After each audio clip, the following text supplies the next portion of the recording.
लाख टके का सवाल ये कि क्या समाजवादी पार्टी के वह शपथ पत्र जिनको आधार बनाकर सपा ने अपने सारे राजनीतिक अभियान की संरचना की, व्यूह रचना की, वो झूठे हैं? और अगर ऐसा है तो समाजवादी पार्टी के लिए ये बहुत कठिन स्थिति पैदा हो जाएगी। और अगर ऐसा नहीं है तो समाजवादी पार्टी को चुनाव आयोग के इन निष्कर्षों के विरुद्ध मोर्चा खोलना चाहिए। आइए मैदान में, कहिए कि चुनाव आयोग झूठ बोल रहा है, कुछ तो गड़बड़ है। वो क्या गड़बड़ है वही समझना है। मेहमानों से आपका परिचय करा दें। ओपी सिंह साहब हैं, प्रवक्ता भारतीय जनता पार्टी के, ओपी सिंह जी का बहुत स्वागत है। धर्मेंद्र सिंह साहब हैं, प्रवक्ता समाजवादी पार्टी के, धर्मेंद्र जी का बहुत स्वागत है। विवेक नारायण जी हैं, कांग्रेस के नेता, विवेक जी का बहुत स्वागत है। मनीषा वाजपेयी जी हैं, राजनीतिक विश्लेषक, मनीषा जी का बहुत स्वागत। मनीषा जी, पहले आपसे शुरुआत करूंगा, फिर राजनीतिक लोगों के पास जाऊंगा। अभी तक ये बात सेंसिबल लगती थी और लोग इस पर चौंकते थे कि भाई 18,000 हलफनामा दिए, अगर अखिलेश यादव की पार्टी ने उस पर कोई कार्रवाई नहीं हुई तो फिर हलफनामे का क्या मतलब है। लेकिन अब चुनाव आयोग ने तो मतलब मुझे लग रहा है कि 100 सुनार की एक लुहार की टाइप की कहावत चरितार्थ कर दी।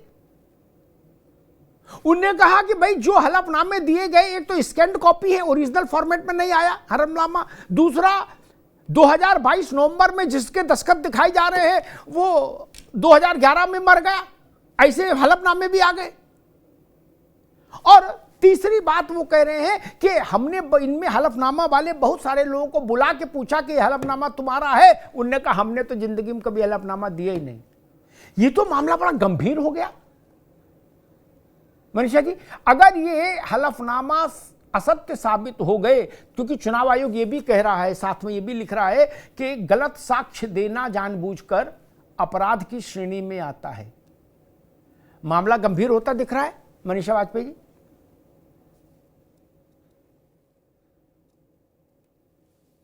जी। सर्वप्रथम नमस्कार आपको, TV9 को धन्यवाद, आपको धन्यवाद, और आपके चैनल के माध्यम से कल आने वाली गणेश चतुर्थी की भी सबको मेरी शुभकामनाएं जी। अब हम आपके आज के टॉपिक पे आते हैं और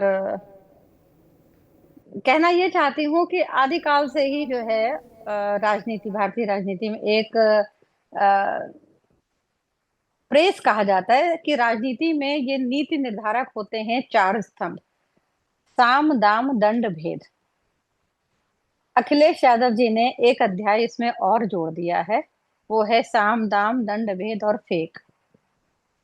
जितना फेक नैरेटिव आप फैला लेंगे, उतना आप उनको ऐसा लगता है कि वो जनता के बीच में अपना एक सहानुभूति ले सकते हैं। अपने कार्यकर्ताओं के बीच में उनको ऐसा लगता होगा कि शायद वो ये साबित करना चाहते हो कि भाई मेरी हार नहीं थी, ये तो सरकार ने ऐसा किया, आयोग के माध्यम से करवा दिया। और जो संवैधानिक हमारी संस्थाएं हैं उनको वो चुनौती दे रहे हैं। लेकिन कुछ प्रश्न आते हैं, जैसा आपने भी अपनी रिपोर्ट में कहा, अपने वक्तव्य में कहा, वही सेम बात मैं भी दोहराना ही चाहती हूँ कि अगर 2022 में 18,000 वोटर्स की ये, और पहली बात तो अगर हम देखें कि हमारे उत्तर प्रदेश को अगर देखिए आप आंकड़ों के हिसाब से, तो लगभग 15 करोड़ से ऊपर के हमारे एक मतदाता हैं। फिर आपने बात अभी आपकी रिपोर्ट से भी देखा और समाचार पत्रों से भी सारी चीजें पता चल ही रही हैं। तो 74 हमारे विधानसभा में हमारे 33 जिलों की ये रिपोर्ट आई है। अगर आप इसको सरलतम उसमें लेकर के आएंगे, अगर आप विधानसभा के हिसाब से भी देख लेंगे, वोटर के हिसाब से भी देख लेंगे, तो हमारे अगर विधानसभा की सीट के हिसाब से भी देखेंगे तो 403 अगर हमारी सीट होती है और 18,000 वोटर हमारे अगर कट जाते हैं, तो आप ये देखिए ना, प्रति विधानसभा हमारी कितनी सीट जाती है, कितने सीट पे आता है, 45 करीब का आता है। और अगर हम अभी आपके ये 74 विधानसभा और 33 जिलों के हिसाब से देखते हैं तो 545 करीब आता है। हार का आंकड़ा भी फिर आंकना चाहिए। और एक तरफ तो आप ये भी देखिए ना, 2017 के जो इलेक्शन हुए थे और इसके बाद जो इलेक्शन हुए हैं, इनमें सपा का जो ग्राफ है जीतने का, वो बढ़ा है, घटा नहीं है, वो बढ़े हैं, वो 111 पे आए हैं। अगर यही किया होता संवैधानिक संस्था ने, तो 111 पे बढ़त नहीं आती। तो ये फेक नैरेटिव जनता के बीच में, मुझे ऐसा लगता है कि मैं भी जी। सामाजिक हूँ, बहुत लोगों से मिलती-जुलती हूँ, बहुत चीज़ें हैं। जनता में इसका असर मुझे नहीं दिखाई पड़ रहा, लोग इसको सत्य नहीं मान रहे हैं। जी तो ठीक। ये साम, दाम, दंड, भेद और जी फेक की राजनीति मुझे नहीं लगता कि बहुत धर्मेंद्र सिंह जी, कारगर होने वाली है। ठीक है मनीषा जी, फिर से आते हैं आपका। धर्मेंद्र सिंह जी, ये मामला तो और तीखा हो गया। आपकी जो कुल जमा पूंजी थी इस पूरे अभियान में, वो ये थी जिससे आप कांग्रेस से भी आगे बढ़कर बोल पाते थे कि हमने तो 18,000 दिए, एक दो नहीं। चुनाव आयोग ने उस पूरे नैरेटिव के गुब्बारे में एक पिन चुभो दिया। वो कह रहा 3,000 समथिंग शपथ पत्र आए केवल, वो भी ओरिजिनल फॉर्मेट में, एक भी शपथ पत्र नहीं, सब स्कैन कॉपी। चुनाव आयोग में ओरिजिनल मूल स्वरूप में शपथ पत्र जाना चाहिए, और दो जो मर गए उनके भी शपथ पत्र जारी कर दिए। और जिनके शपथ पत्र थे उनको इन पर्सन बुला के जब पूछा गया कि तुम्हारे शपथ पत्र हैं, तो उन्होंने कहा नहीं। ये बात भाजपा कहती तो भरोसा नहीं होता। राजनीतिक दल है आपका और उनके बीच में कुश्ती हो रही है राजनीति की। लेकिन चुनाव आयोग जिसको आप भेजे है आपने हलफनामे, उसने इस बात को बहुत दृढ़ता से कहा, और साथ में यह भी कहा कि आपने गलत साक्ष्य दिए, यह अपराध भी है। धर्मेंद्र जी, क्या सपा का जो पूरा नैरेटिव था वो कमजोर पड़ेगा अब? नमस्कार अमिताभ जी, हमारे जी पहले नमस्कार। साथियों और आपके दर्शकों भी। देखिए, नैरेटिव किसका था और अपराध कौन कर रहा है, ये तो दिख रहा है, सामने आपके है। निर्वाचन आयोग ने उत्तर प्रदेश के चुनाव की या देश के चुनाव की निर्वाचन प्रक्रिया को, उसकी शुचिता को, अगर उनके कृत्यों से ये दूषित और प्रभावित हो रहे हैं, तो असली अपराधी तो निर्वाचन आयोग है। अब कैसे भाई, 18,000 हमने शिकायतें की थी, ये अमिताभ जी आपको कब पता चला? जब एसआईआर में विवाद शुरू हुआ और हमने एविडेंस दिए कि हमने 18,000 शिकायतें की थी। कोई बात नहीं, उन वो शिकायतें स्कैंड थी कि क्या थी, कैसे थी, क्या 2022 से 25 तक निर्वाचन आयोग इंतजार कर रहा था कि मैं 2025 में बताऊंगा? कितना हास्यास्पद है। दूसरी बात, वीएनएस में इलेक्ट्रॉनिक एविडेंस मेल निर्वाचन आयोग जारी करता है, ऐप जारी करता है कि इस पर आप शिकायतें कर सकते हैं ऑनलाइन। कोई ऑनलाइन पोर्टल ये बता दीजिए जिसमें स्कैन न जाता हो, ओरिजिनल जाता हो अमिताभ जी, जिसमें ओरिजिनल यहां कागज डालें और निर्वाचन आयोग के ऑफिस में निकल जाए।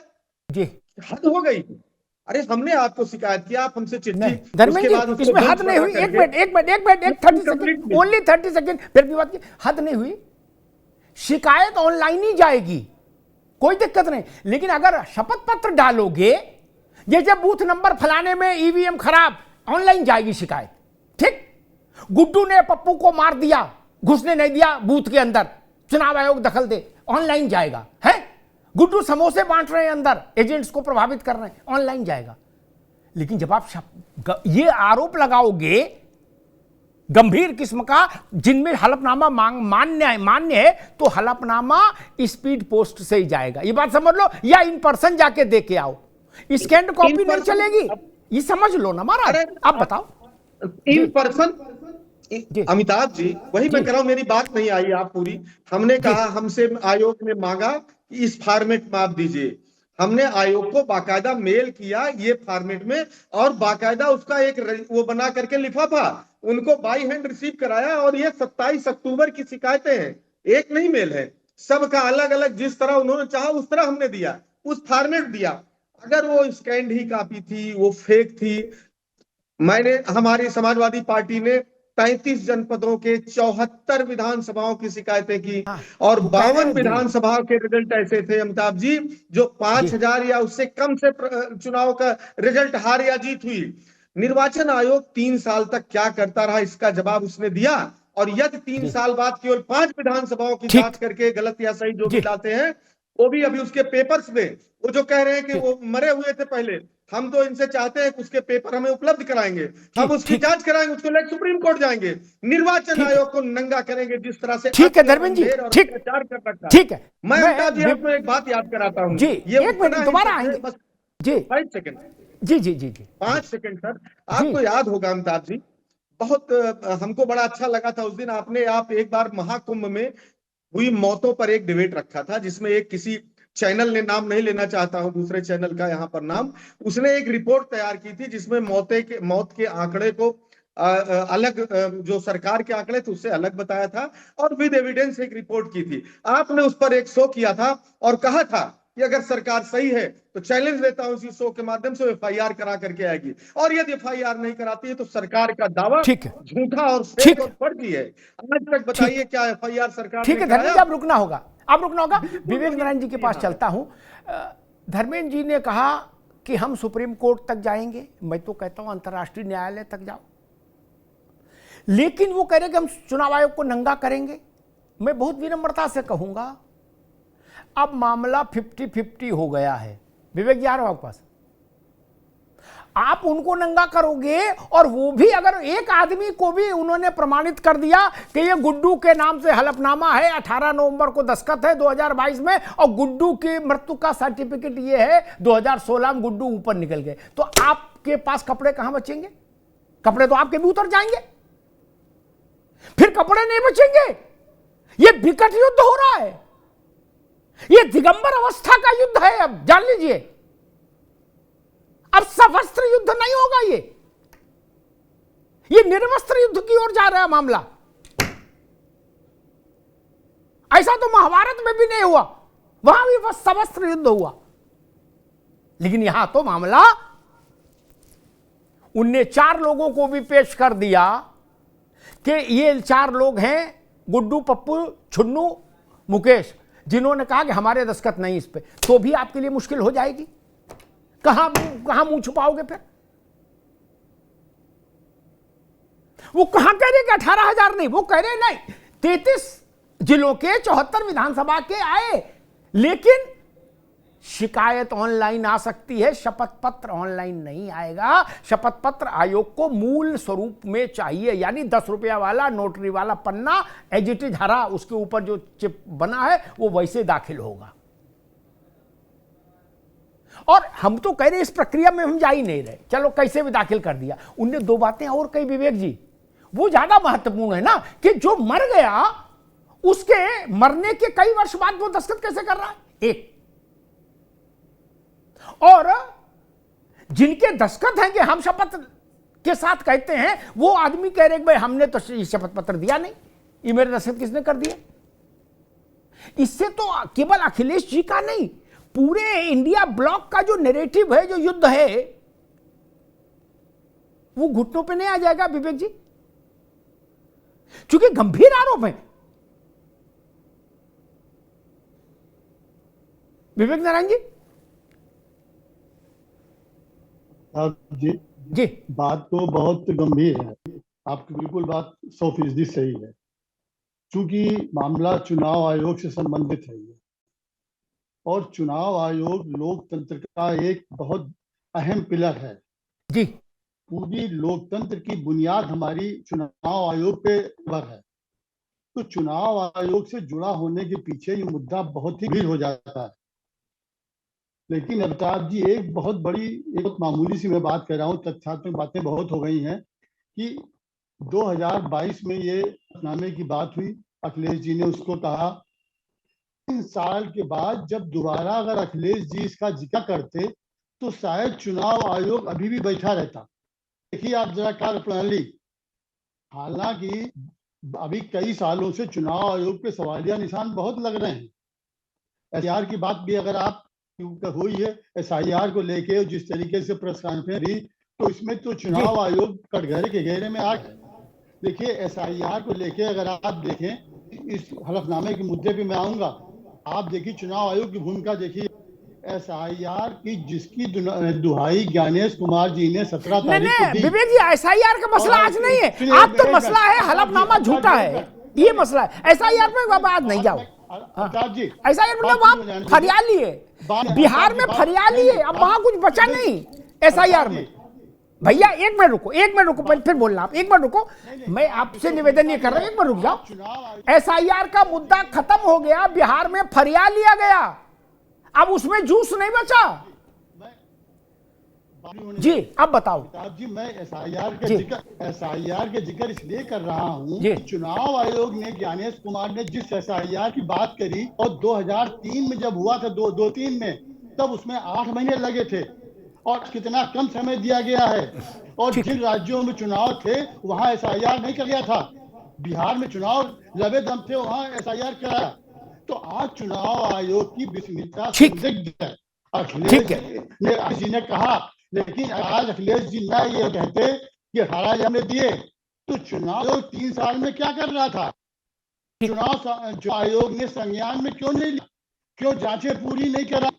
और जो आप कह रहे हैं हलफनामा गलत है, आपकी बात सही होगी, लेकिन हालांकि चुनाव आयोग ने कार्रवाई नहीं करी उसके ऊपर, ये बड़ा सवालिया निशान है। ये चुनाव आयोग सरीखी ठीक है विवेक भाई। आज जी। के आरोप लगा पे ये सब कहती है और 3 साल तक चुप बैठे रहे। ये बहुत ठीक। बड़ा अमिताभ जी सवालिया निशान ठीक है विवेक जी, इनकी ठीक शैली है। के ऊपर। ये मैं बीजेपी के पास चलूं, 2 बातें कहता हूं। सवालिया निशान इधर भी है उधर भी है, चुनाव आयोग पर भी सवालिया निशान है और पार्टियों पर भी सवालिया निशान है विवेक जी। ठीक, आज से नहीं, जब लोग चुनाव आयोग को जानते ही नहीं थे, आज तो सब जान गए कौन ज्ञानेश कुमार है, कौन मुकेश कुमार है। जब कोई कुछ नहीं जानता था, वो नेताओं को जानता था क्या। तो हमने अपने शहर में पेटी लेके भागते देखा, गमछा नीचे बांध के लोगों को क्या, और तमंचा से सटासट फायर। निशान क्या, वहां तो पूरा महाभारत देखा हमने, आपने नहीं देखा? देखा होगा। छटपटाते हुए लोग गोली मार दी बता 2-3 मर गए हैं। बाग में लिए गए भैया बुकलेट पूरी और ठपा ठप। हमने तो देखा आंखों से, आपने देखा नहीं देखा हो तो ये सौभाग्य आपको मिला कि नहीं मिला मुझे नहीं पता। तो सवालिया निशान तो क्या पूरा सवाल के कुंड में था, चुनाव नहीं था। और ये चुनाव आयोग तो गोली मारता तो नहीं था आखिर, ना लूट करता था। ये कौन लोग करते थे? जो चुनाव लड़ाते थे वही लोग ना विवेक भाई, आप ही लोग करते थे ना। आपसे मतलब राजनीतिक लोग ही करते थे लूटपाट। ये पाकिस्तान वाले आते थे गुरसाहिबगंज में, उमरदा में, बेबर में बूथ लूटने, पाकिस्तान से आते थे नहीं ना। आप ही सब लोग हेली मेली लूटपाट करते थे ना। इसलिए सवालिया निशान सब तरफ है, मैं बार बार वही कह रहा हूं। लेकिन एक महत्वपूर्ण बात, 2022 के नवंबर में, यानी 2000 खत्म होने पर आपकी शिकायतें गई, मान लीजिए नवंबर दिसंबर में। ठीक, ये किस कानून के तहत हम ये कह सकते हैं कि चुनाव आयोग को अब बोलने का अधिकार नहीं है चूंकि 2025 चल रहा है? ये तो कोई कानून में तो लिखा नहीं। कानून में ये लिखा ही नहीं कि चुनाव आयोग कितने दिनों के भीतर इस केस को फुल एंड फाइनल कर देगा, ऐसा तो लिखा नहीं। कानून उसको जांच से कैसे रोक सकते हैं एक। और हो सकता है अखिलेश जी के प्रभाव में चुनाव आयोग ने जांच में तेजी ला दी हो, तो अच्छी बात है सपा के लिए। लेकिन मूल बात क्या थी विवेक भाई, जिसको आप छोड़ गए? एसआईआर में मत पढ़ो, अब बाहर निपट गया मसला। 1 तारीख को फाइनल लिस्ट आ जाएगी, बिहार में कुछ बचा नहीं। गन्ना को पहले सीधे पेरा, फिर पुदीना डाल के पेरा, फिर नींबू डाल के पेरा, आप उसमें बुरादा बचा, कुछ रस नहीं निकलेगा, खत्म हो गया खेल एसआईआर वाला। मैं सोच रहा था शायद कांग्रेस इस बात पर भी कहे कि 3 बड़े आरोप चुनाव आयोग ने लगाए। संवैधानिक संस्था है, तुमने ऐसा क्यों नहीं किया, तुमने नीला कपड़ा क्यों पहना, तुमने पीला कपड़ा क्यों पहना, इससे तो बात नहीं बनेगी कि इस तारीख तक तुमने क्यों नहीं जांच की। ठीक है, मूल बात यह है कि क्या शपथ पत्र फेक हैं या नहीं। अब लड़ाई इस पर होगी। धर्मेंद्र जी ने कहा कि हम चुनाव आयोग को नंगा कर देंगे। चुनाव आयोग के वक्तव्य से भी यही लग रहा है, उसके पीछे जो बिटवीन द लाइंस है कि दंड की व्यवस्था है, वो भी शायद ये मन बनाए बैठे कि निर्वस्त्र अभियान चलाएंगे, ऐसा लग रहा है। वो भी लेट गो वाली स्थिति में नहीं इस बार चीजों को रखना चाहते हैं। वो कह रहे ना आ जाओ फुल एंड फाइनल कर लो। ओपी सिंह जी, सवस्त्र युद्ध के बाद निर्वस्त्र युद्ध की ओर जा रहा है मामला। अमिताभ जी, ये बात सभी जानते हैं कि झूठ की उम्र लंबी नहीं होती, एक न एक दिन उसका पर्दाफाश हो ही जाए। और अब तो उत्तर प्रदेश की जनता ये मानने लगी है कि जो ये अखिलेश यादव जी का आरोप रूपी प्रपंच है, ये 2027 विधानसभा चुनाव में हार के पहले की पेशकश थी। मैं बात इसलिए कह रहा हूं, ये बात हो सकता धर्मेंद्र जी को ना बचे, लेकिन 2022 की जब करारी हार अखिलेश यादव जी की हुई तो इन्होंने चुनाव आयोग को घेरा था और कहा था कि उत्तर प्रदेश के सभी विधानसभाओं में चुनाव आयोग ने भाजपा के पन्ना प्रमुखों से मिलकर के, सबका नहीं, सबका वोट ठीक था, लेकिन यादव और मुसलमानों का 20-20 हजार वोट कटवा दिया, बाकी का वोट ठीक था, केवल यादव और मुसलमान का 20-20 हजार वोट कटवा दिया। फिर 2024 का चुनाव हुआ, बल्ले बल्ले, सब आयोग ठीक था।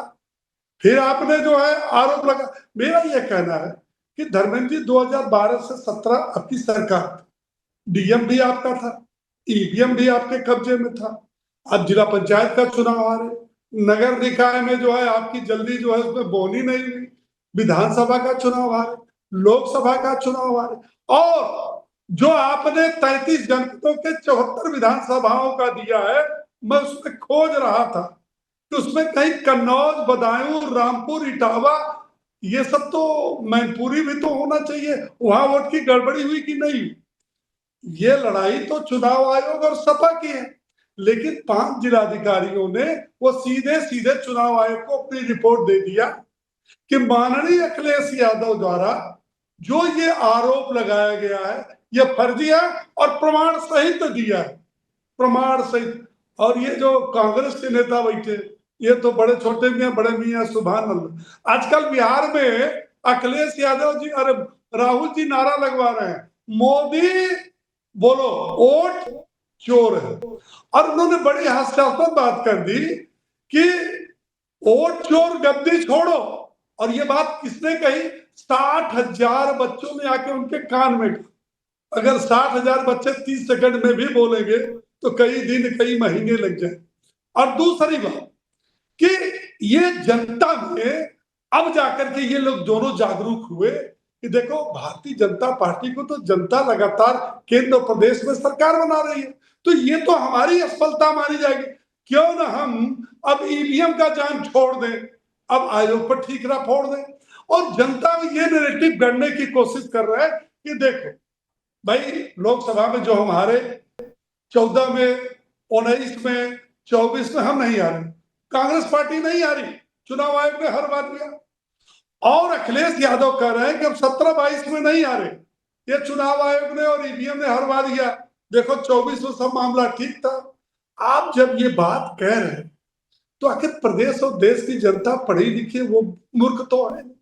आप इसी देश के अंदर जिन विधानसभाओं में भारी बंपर से चुनाव जीतते हैं, आप तमिलनाडु से, तेलंगाना से, कर्नाटक से, हिमाचल से लेकर के पश्चिम बंगाल तक चुनाव आयोग ठीक। हमने तो कभी आरोप नहीं लगाया। उत्तर प्रदेश में 14 साल हमारा भी वनवास था, केंद्र में हमने कभी इस तरह का आरोप नहीं लगा। लेकिन मैं एक इतिहास में जाना चाहता हूं कि वोट की गड़बड़ी का इतिहास का पन्ना शुरू किया कांग्रेस 1952 में। मुंबई उत्तरी से बाबा साहब अंबेडकर जब चुनाव लड़े, जिन अंबेडकर की दुहाई आप देते हो, 75,000 वोट काट दिया, बाबा साहब 15,000 वोट से हार गए। और देश के अंदर पहली बार अगर कोई याचिका दाखिल हुई है तो याचिका 18 पन्ने की बाबा साहब।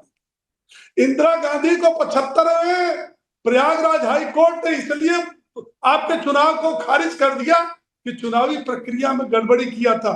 और सुनिए, सोनिया गांधी 1983 तक इटली की नागरिक थी, 1983 में भारत की नागरिक बनी, 1980 में वोटर बन गई। कैसे बन गई? दूसरे देश का नागरिक। आप ये सवाल जो उठाते हो तो आप अपना देख लो। हम तो ये मान रहे हैं कि ठीक है, ठीक। चुनाव आयोग आपका जवाब देगा, आप चुनाव आयोग को नंगा करो, चुनाव आपको नंगा करेगा, आप उनको आपराधिक बनाइए, वो आपको आपराधिक बनाएंगे। लेकिन भारतीय जनता पार्टी केवल अपने काम और जनादेश को ठीक है। ओपी सिंह जी, जी आपकी तरह हार का ठीकरा दूसरे पर नहीं फोड़ती। जी मनीषा वाजपेयी 5 जिला अधिकारियों ने, ये जो 33 जिले थे इसमें से 5 जिला अधिकारियों ने, हाँ एक बात और कह दूं, धर्मेंद्र भाई ने इस बात को बड़े पुख्ता ढंग से उठाने का वो किया जतन कि भाई 22 के नवंबर में ये हमने शिकायत की थी, तो आज इसका जांच की रिपोर्ट वो भी टुकड़ों में क्यों आ रही। बाकी तो आयोग जाने के इतना लेट क्यों आ रहा है, लेकिन मुझे ऐसा लगता है 22 खत्म हुआ, ठीक 22 के नवंबर में आपने चिट्ठी पत्री भेजी तो 22 खत्म हो। 24 की शुरुआत में लोकसभा का चुनाव था, आयोग की पहली प्राथमिकता थी कि लोकसभा का चुनाव ठीक से संपन्न हो। ये प्राथमिकता नहीं थी कि जो हलफनामे आए इनमें दिमाग लगाओ, पूरी मशीनरी उधर लगी होगी, ऐसा मैं मानता हूं एक पत्रकार के नाते।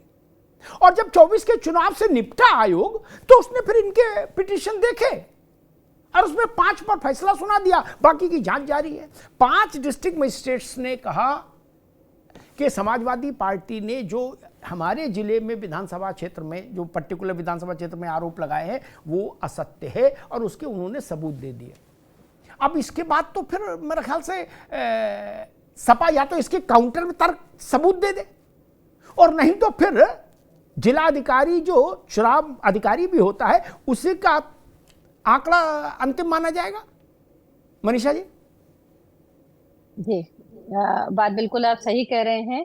जिलाधिकारी जिन जिन उन्होंने जिलों के लिए उल्लेख किया और उन्होंने अपनी अपनी रिपोर्ट प्रस्तुत करी, क्योंकि चुनाव आयोग ने उनसे रिपोर्ट मांगी कि क्या ऐसा गड़बड़ है, और चुनाव आयोग जो भी बात कह रहा है वो साक्ष्य के आधार पे कह रहा है, तथ्य के आधार पे कह रहा है। और जो अखिलेश यादव जी हैं, जो राष्ट्रीय अध्यक्ष हैं सपा के, वो आंकड़े नहीं दे रहे, तथ्य नहीं दे रहे। अगर उनसे कहा जाता है कि मूल प्रति आप प्रस्तुत करें, क्योंकि मूल प्रति हमें चाहिए है, हमें हमारे पास 3,919 रुपए 919 सिर्फ हमारे पास आए हैं आपके हलफनामा की। उन्होंने फिर अखिलेश यादव जी ने दूसरा भी ट्वीट एक दिखाया कि नहीं हाँ आप लोगों ने इसकी रिसीट भेजी है, तो एक एक्नॉलेजमेंट भेजा है। एक्नॉलेजमेंट भेजने का अर्थ ये नहीं होता है कि आपका कंटेंट सही है।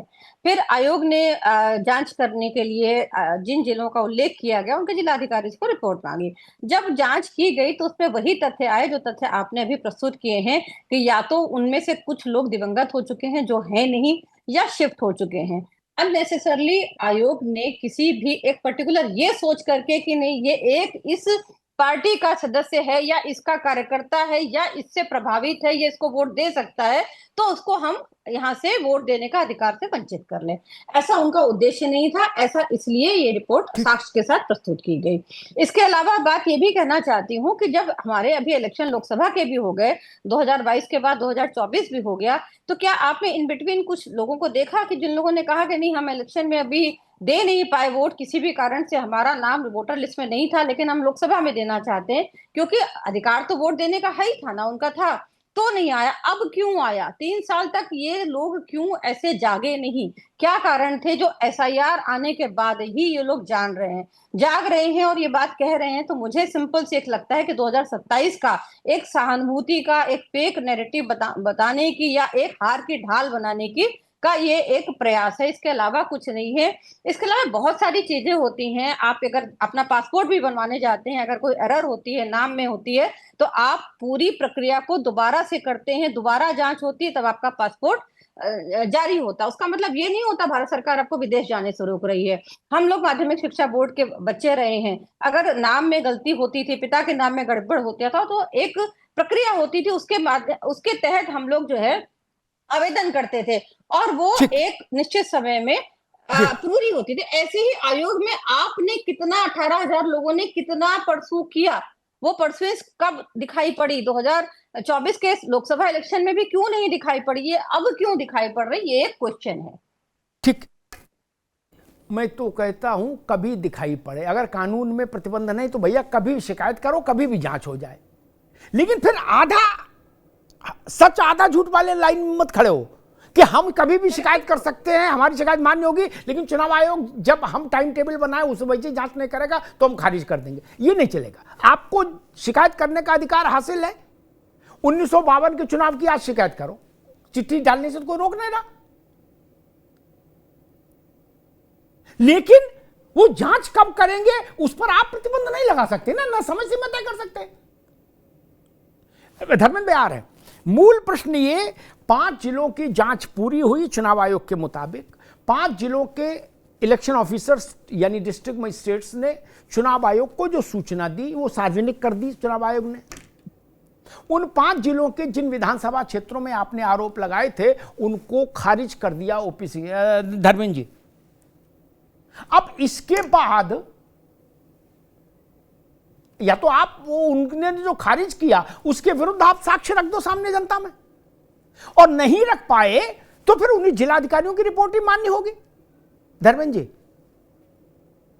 अमिताभ जी बिल्कुल आप सही कह रहे हैं। जो कलेक्टर ने जांच करके दी है उनके पेपर्स ले करके हम बिल्कुल सार्वजनिक करेंगे कि वो क्या कह रहे हैं। देखिए सवाल उससे बड़ा है। सवाल ये है, ये कहना कितना हास्यास्पद है। हमारे विशेष रूप से राजनीतिक विश्लेषक के रूप में मनीषा जी कह रहे हैं कि हम बोर्ड में शिकायत करते थे नाम का। अगर समयबद्धता नहीं होगी तो जो हाई स्कूल के बच्चा अगर नाम का संशोधन की शिकायत करेगा तो क्या उस 60 साल में ठीक होगा तो उसकी प्रासंगिकता रह जाएगी। ये तो न्याय का नैसर्गिक सिद्धांत है कि जब तक उसकी डेमोग्राफी चेंज ना हो न्याय मिलेगा तभी न्याय मिलेगा। एक समय के बाद वो न्याय नहीं रहता। दूसरी बात 2000 देखिए ऐसा एमसीसी जो है अमिताभ जी का जो निस्तारण होता है चुनाव आयोग में स्पष्ट है, पीपुल्स रिप्रेजेंटेशन एक्ट में 24 आवर्स में उसको निस्तारित करना है। उसी तरह मतदाता सूची से संबंधित अगर शिकायत है तो विद इन 30 डेज उसको शिकायत करनी है। अमिताभ जी ये भी एक नैरेटिव है कि हम आजीवन जांच करेंगे। 1952 की जांच आज करके क्या चेंज कर लेंगे? अगर आज घोषित कर दिए कि वो अवैध था तो क्या वो चीजें वापस आ जाएंगी? क्या क्या क्या कहना चाहते हैं? सच ये है कि निर्वाचन आयोग जो कलेक्टर 2022 से 5 वोटरों की जांच कराने में 3 साल लगा देता है उसके तो कलेक्टर बने रहने पर शंका प्रतीत होती है।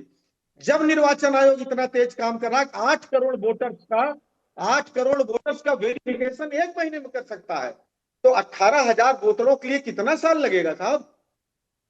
सच तो यह है कि भाई निर्वाचन आयोग एक मिनट मनीषा जी अभी रुकना होगा मनीषा जी। ठीक है धर्मेंद्र, इसके बजाय आप शिकायत पर आ रहे हैं। देखिए इस तरह तो दुनिया में इस तरह से कोई शिकायत ही नहीं करेगा। आप किस तरह बता रहे हैं? दूसरी बात समाजवादी पार्टी कार्यालय में एफिडेविट नहीं बनती। एफिडेविट का एक फॉर्मेट है अमिताभ जी। एफिडेविट वो कमिश्नर के यहाँ इंडिविजुअल में मतदाता बनवाता है जिसका मामला होता है। ऐसा नहीं होता कि हमने अमिताभ की भी एफिडेविट बनवा ली, ओपी सिंह साहब की बनवा ली, मनीषा जी की भी बनवा ली, हमारे विवेक जी की भी बनवा ली। ऐसा नहीं होता है। इंडिविजुअल में एफिडेविट है। हाँ इंडिविजुअल में एफिडेविट और शिकायतें मिलने के बाद एक राजनीतिक दल के नाते सबका बंच बना करके उचित फॉर्मेट पर हमने निर्वाचन आयोग में मेल भी किया और दिया भी। निर्वाचन आयोग 3 साल तक क्यों नहीं किया जब 30 दिन में निस्तारित करना था? बड़ा महत्वपूर्ण सवाल है। ठीक है धर्मेंद्र जी अब रुकना होगा धर्मेंद्र भाई अब रुकना। आपने अच्छे से रखा। एक बात बार बार आती है और सब लोग कहते हैं तथ्य ठीक रहे कि बिहार में कौन सा जादू है जो इतनी जल्दी कर लिए, हमारा केस क्यों नहीं फरियाए। वो आपका सवाल जिंदा रहेगा फिर भी कि हमारा केस क्यों नहीं फरियाए।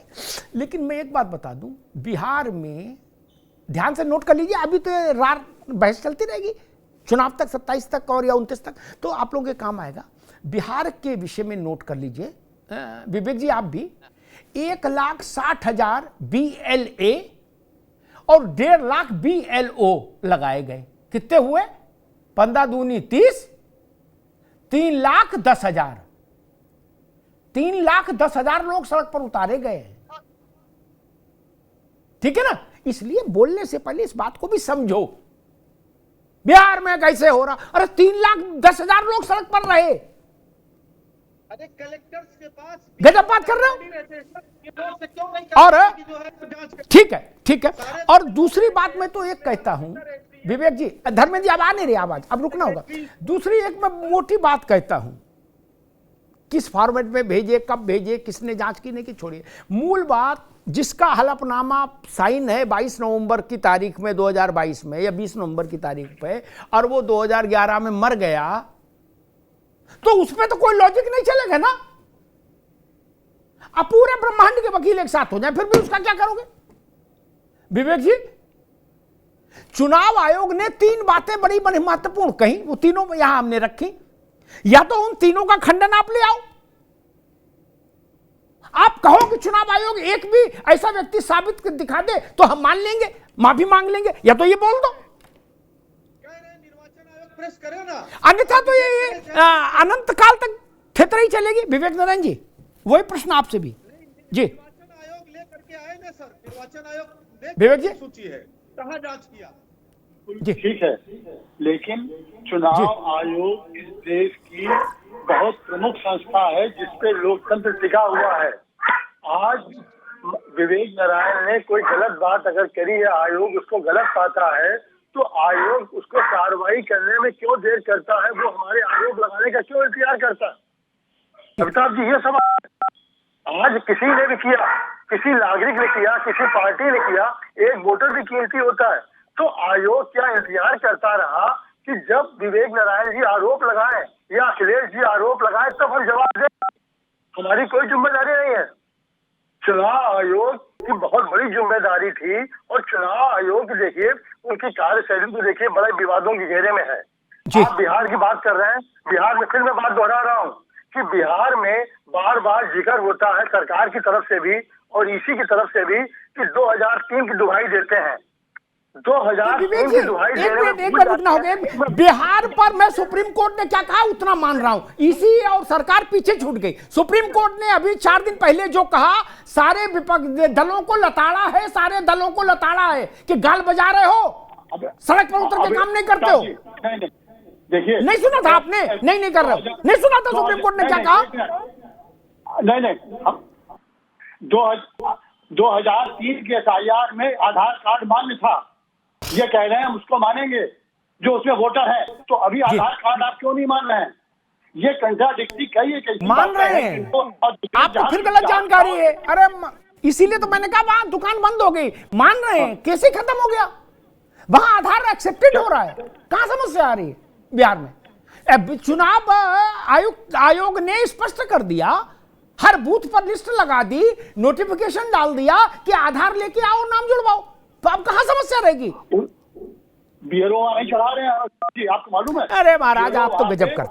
बीएलओ चढ़ा नहीं रहे वहां पे, सुप्रीम कोर्ट का वहां पे ऑर्डर नहीं माना जा रहा। ये आप पता करिए, ये आप तो उस क्षेत्र में हैं, वहां पे ये तो क्या खेल चल रहा है? फिर राहुल गांधी बाहर, ठीक है विवेक भाई, ठीक है। फिर राहुल, मैं समझ नहीं पा रहा, अगर इसके सुप्रीम कोर्ट के और चुनाव आयोग के फैसले के बाद भी बीएलओ नहीं मान रहा, तो तेजस्वी यादव राहुल गांधी यात्रा काय को निकाल रहे? फिर तो घर ही में आराम कर लो। जब आप सड़क पर चल रहे हो और इतना भी नहीं होप करवा पा रहे हो, तो घर में आराम करो, सेहत ही बनाओ यार। कहां झमेले में पड़ रहे हो? घर में रहो, सत्तू पियो, मौज लो, लिट्टी चोखा खाओ।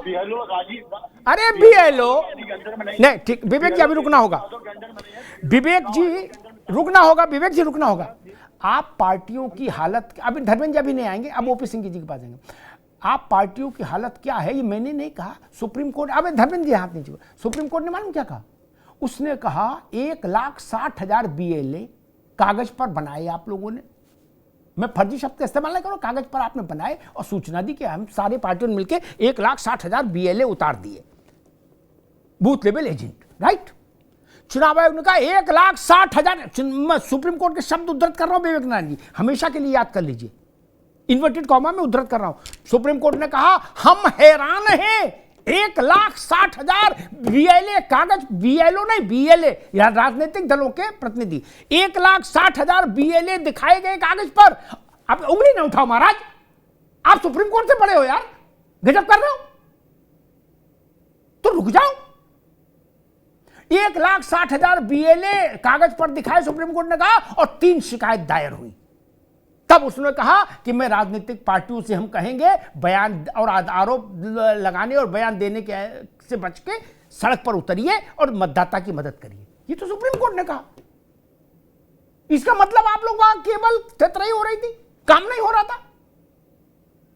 पूरे बिहार से 1,60,000 BLOs ने 3 शिकायत भेजी थी, 3। और टीवी पे बैठ के आप लोग एकदम लाल किला से की प्राचीर से संबोधित करने लगते हो देश को। वहां 3 लाख क्यों नहीं भेजी? 65 लाख का खेल आप बता रहे थे, तो 3 लाख शिकायत तो भर देते सुप्रीम कोर्ट चुनाव आयोग का आंगन। तो सुप्रीम कोर्ट को कहने की जरूरत नहीं पड़ती कि आप लोग थेतरे कर रहे हैं।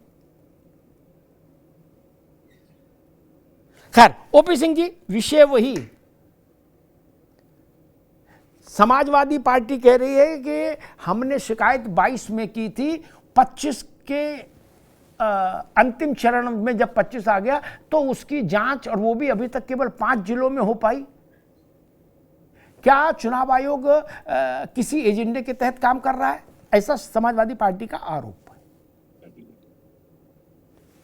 काफी बड़ा ताज्जुब होता है जिस उत्तर प्रदेश में समाजवादी पार्टी की 4 बार सरकार रही और केंद्र में विवेक जी की जो है 78 में 58 साल सरकार रही, यही चुनाव आयोग था, तब यही प्रक्रिया थी, तब ठीक था। आज आप उस पर आरोप लगाइए, लेकिन तथ्यों के साथ आरोप लगाइए तो उसकी जो है सत्यता पर आप आइए। मैं एक सवाल ये धर्मेंद्र जी से पूछना चाहता, चलिए 18,000 और 74 विधानसभा छोड़ दीजिए, 33 जिला भी छोड़ दीजिए, जिन 5 जिलाधिकारियों ने आपको दिया है और अखिलेश यादव को उसका जवाब दिया गया, उस पर आपने क्या स्टैंड किया? या तो आप स्टैंड करिए कि ये जिलाधिकारियों की रिपोर्ट फर्जी है, या तो इनके खिलाफ आप सुप्रीम कोर्ट जाइए। आप कहीं तो खड़े नहीं। जिलाधिकारियों ने भारतीय जनता पार्टी के सरकार, अरे जांच रिपोर्ट जो जा रही है आयोग को और उसकी रिपोर्ट वो सरकार के प्रभाव में अधिकारियों ने दे दिया, उनको जेल जाना है, उनको आपराधिक रिकॉर्ड में दर्ज होना है। आप स्टैंड नहीं करेंगे, आप फर्जी तरीके से स्टैंड कर रहे। आप अगर स्टैंड करते तो उसके खिलाफ आप एकदम खड़े हो जाते कि नहीं ये रिपोर्ट गलत है और वह सुप्रीम। देखिए ऐसा धर्मेंद्र जी, आपकी आदत बन चुकी है, जब से आपने कांग्रेस से गलबहियां किया है ना, हर संवैधानिक संस्थाओं पर सवाल उठाना आपकी आदत। राम मंदिर पर सुप्रीम कोर्ट ने जब आदेश दिया तो आपने सवाल खड़ा किया। फिर हमारी सेना ने सर्जिकल स्ट्राइक, एयर स्ट्राइक किया, आपने सेना के सौर पर सवाल खड़ा किया। आपने क्या कर, एक बात में बड़े मजेदार बता रहा हूं अवतार जी, इन्होंने जिन 5 जिलाधिकारियों ने रिपोर्ट दी है उसमें जौनपुर के जिलाधिकारी डॉक्टर दिनेश चंद ने भी रिपोर्ट दी। किस विधानसभा की दी है? मल्ली विधानसभा की।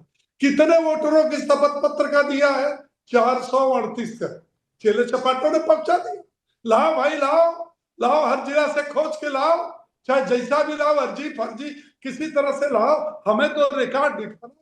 और जानते हैं मल्ली विधानसभा वो क्षेत्र है जहां से समाजवादी पार्टी लगातार जीत रही, भारी वोटों से जीत रही है। वहां आप आरोप लगा रहे हैं कि आप जो है, आपको आरोप वहां भी लगाना चाहिए। आपको कन्नौज, बदायूं, इटावा, रामपुर, सब जगह आपको आरोप लगाना चाहिए कि हम डिम्पल यादव जो है निर्विरोध हुई, इस कारण हुई, यहाँ जीतते पुश्तैनी जीतते चले आ रहे हैं, वो इसलिए जीतते चले आ रहे हैं कि हम वहां पॉपुलर है।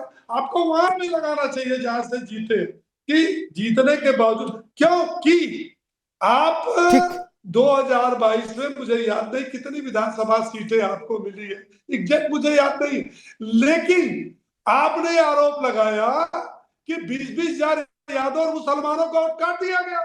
इसका मतलब कि प्रत्येक विधानसभा से आपने 40,000 वोट काट दिया चुनाव आयोग ने। उस पर भी स्टैंड करिए, फिर खड़ा होइए साहब, मैं तो पहले आरोप लगा चुका हूं। ठीक है ओपी सिंह जी, ठीक, समय कम है विधानसभा में, ये पुराना आरोप है। समाजवादी पार्टी ने चुनाव खत्म होने के बाद पार्टी ने, अखिलेश जी ने खुद इस बात को कहा था कि हर विधानसभा क्षेत्र से 20,000 यादव और 20,000 मुसलमान के वोट काट लिए गए।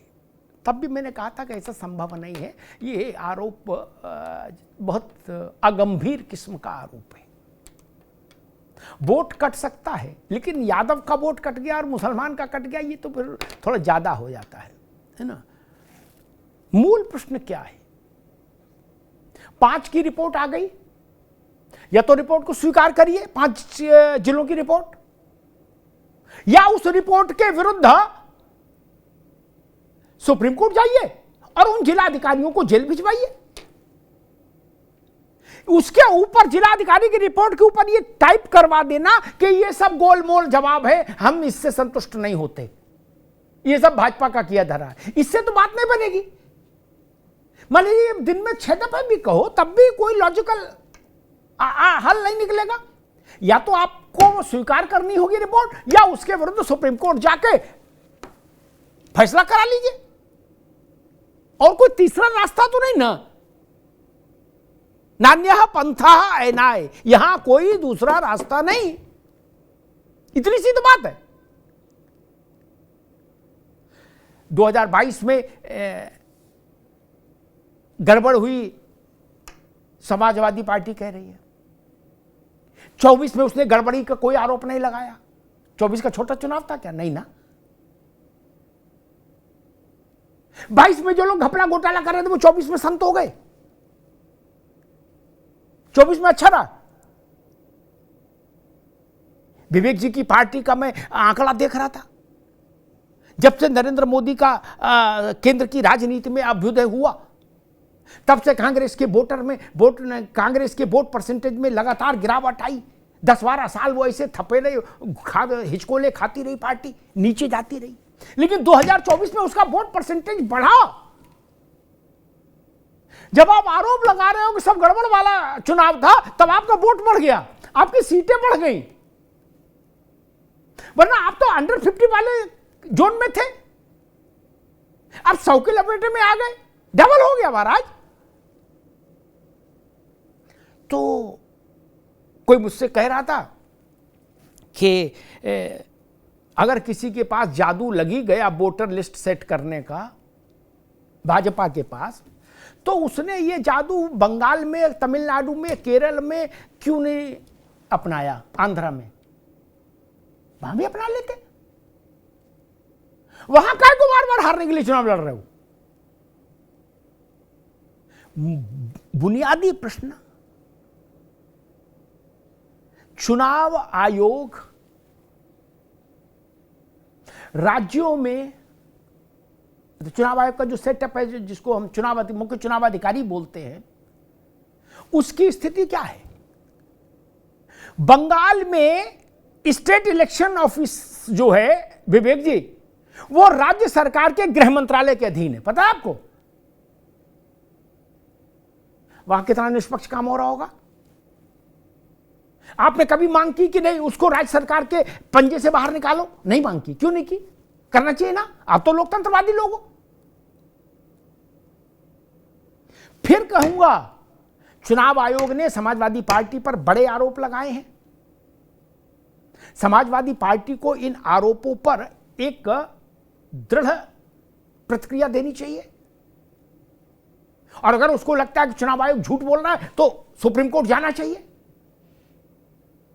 आपकी चिट्ठी का जवाब नहीं देगा चुनाव आयोग, सुप्रीम कोर्ट के नोटिस का तो जवाब देगा ना, तो वहां जाइए। दूध का दूध, पानी का पानी तो हो। ये धुंध नहीं रहनी चाहिए, ये अनिश्चय का वातावरण नहीं रहना चाहिए, ये कीचड़ उछालो अभियान बंद होना चाहिए। बिहार के मामले में इतनी थेतराई हो रही थी, सुप्रीम कोर्ट ने एक स्ट्रोक में सारी थेतराई बंद कर दी, सारा भाषण बंद करा दिया नेताओं का चुनाव में, बिहार में। उन्होंने कहा कि आप लोग 1,60,000 की लिस्ट सबमिट किए हो और 3 शिकायत लेके आए थे। 12 पार्टियां थी बिहार में रजिस्टर्ड, 12, उसमें 3 पार्टियां गई थी सिर्फ SIR पर, और ये टीवी पर हाय तोबा इतनी कि लगे कि SIR में ही हमारा सारा बवाल है। लेकिन लिखत पढ़त में कोई नहीं फंसना चाहता।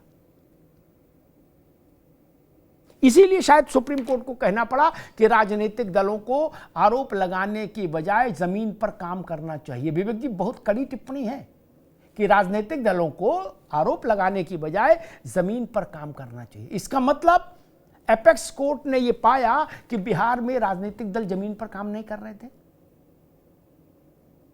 और जो बात धर्मेंद्र भाई ने कही है कि हम चुनाव आयोग को नंगा कर देंगे, मैं कहूंगा नंगा करो, कपड़े में रखो, लेकिन कोर्ट के आंगन में करो। क्या?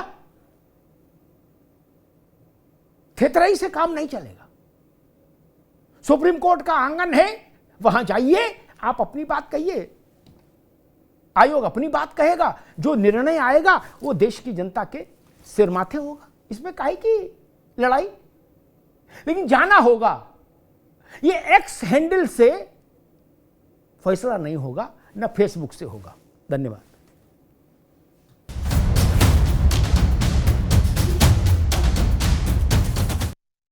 अब उत्तर चाहिए ब्रॉट टू यू बाय आरप्योर का हल्दी मसाला, मिर्च धनिया करे कमाल, सबका राजा आरप्योर मसाला।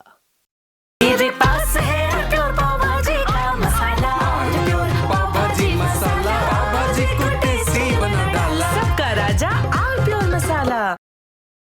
पाक तुम अरे श्रीमती जी कुछ तो सस्ता लो, बचत करो।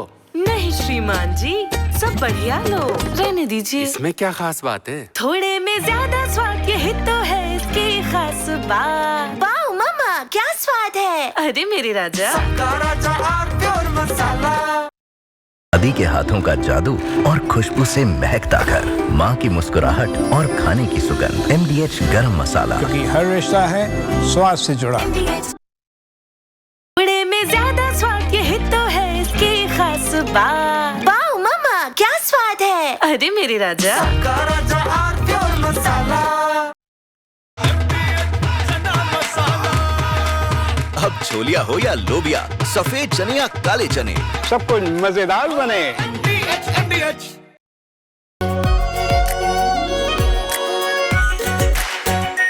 आरप्योर shahi paneer masala, delicious healthy everyday. Secret recipe MDH का जीरा सिप जल जीरा मसाला।